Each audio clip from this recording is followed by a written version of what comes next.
Wah, wah, wah, wah, wah, wah, wah, wah, wah. Bapak Wakil Menteri, Bapak Dirjen, ini ekspresi Papua. Ekspresi ini hanya ada di Papua. Di luar Papua tidak akan ditemukan ekspresi ini. Ekspresi ini dari Wamena yang mengungkapkan rasa gembira, rasa syukur, rasa bahagia. Jadi semakin dalam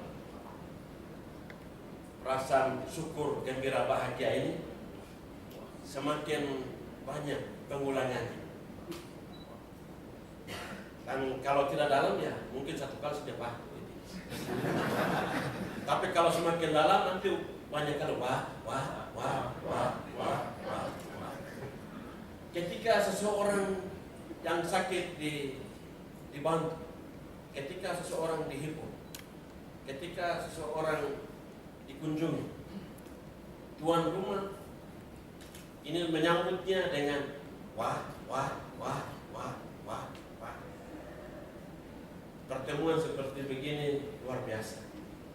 Wakil Menteri, dan Bapak Dirjen jauh-jauh dari Jakarta datang bertemu dengan kami. Hanya pertemuan ini Bapak korbankan seluruh sepanjang malam, nanti sepanjang sore.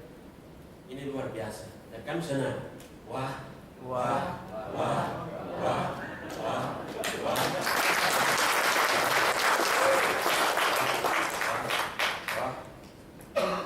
Bapak Wakil Menteri Agama, Profesor Dr. Nasaruddin Umar yang kami hormati, Bapak Direktur Jenderal Bimbingan Masyarakat Katolik Kementerian Agama yang juga kami hormati, para uskup setanah Papua yang kami sayangi, para tokoh agama di tanah Papua yang kami banggakan, dan teman-teman peserta pertemuan lintas komisi tokoh umat Gereja Katolik setanah Papua yang kami cintai.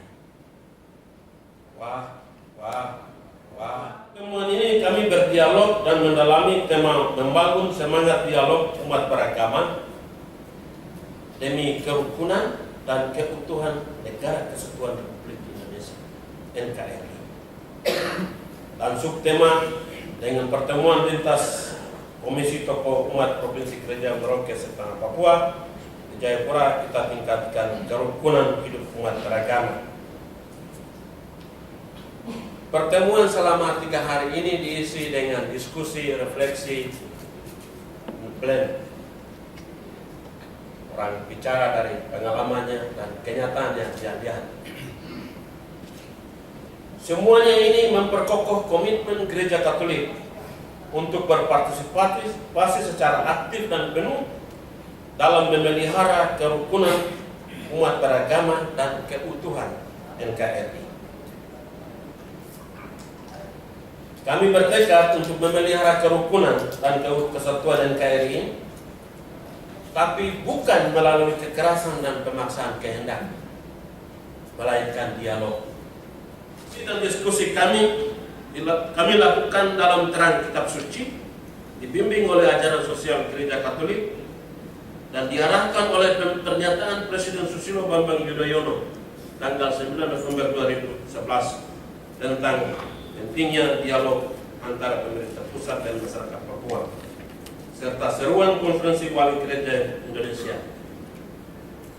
Hasil diskusi dan refleksi kami akan kami serahkan sebentar kepada Bapak Wakil Menteri Agama, kepada para uskup setanah Papua,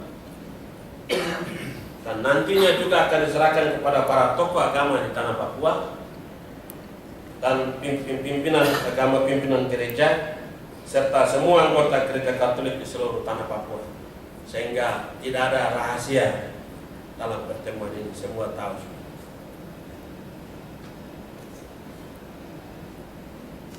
Dan sekarang izinkanlah saya membacakan hasil rangkuman pertemuan lintas komisi tokoh umat Katolik se-tanah Papua sebagai berikut.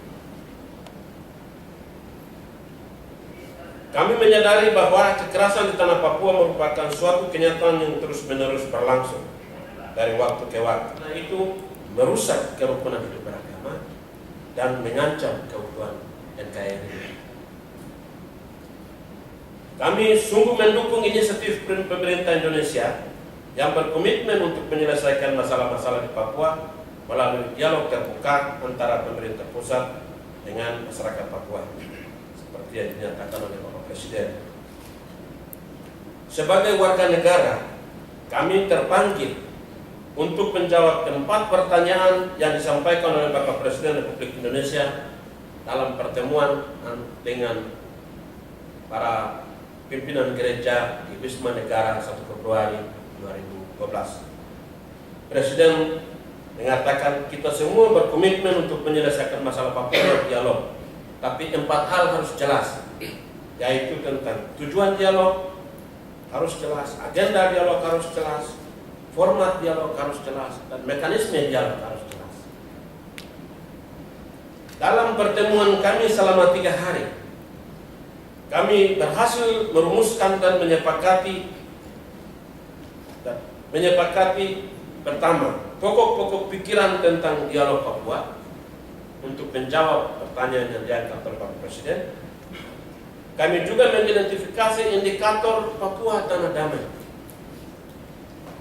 dan mengidentifikasi masalah-masalah yang perlu dicarikan solusinya demi menciptakan perdamaian bagi semua orang, dan merumuskan rekomendasi untuk ditindaklanjuti di tingkat Provinsi Gerejawi Merauke, Tanah Papua. 1. Pokok-pokok pikiran tentang dialog antar pemerintah pusat dan masyarakat Papua. Tujuan. Ada 3 tujuan. Pertama, menjadikan Indonesia sebagai negara demokratis, modern, dan beradab. Kedua, menjadikan Papua sebagai tanah damai. Dan ketiga, membangun sikap saling percaya antara pemerintah pusat dan orang asli Papua. 3 itu menjadi tujuan dialog. Tentang format dialog, kami menyepakati bahwa perlu disepakati oleh pemerintah pusat dan masyarakat Papua. Tentang agenda dialog, kami berpikir bahwa semua masalah di bidang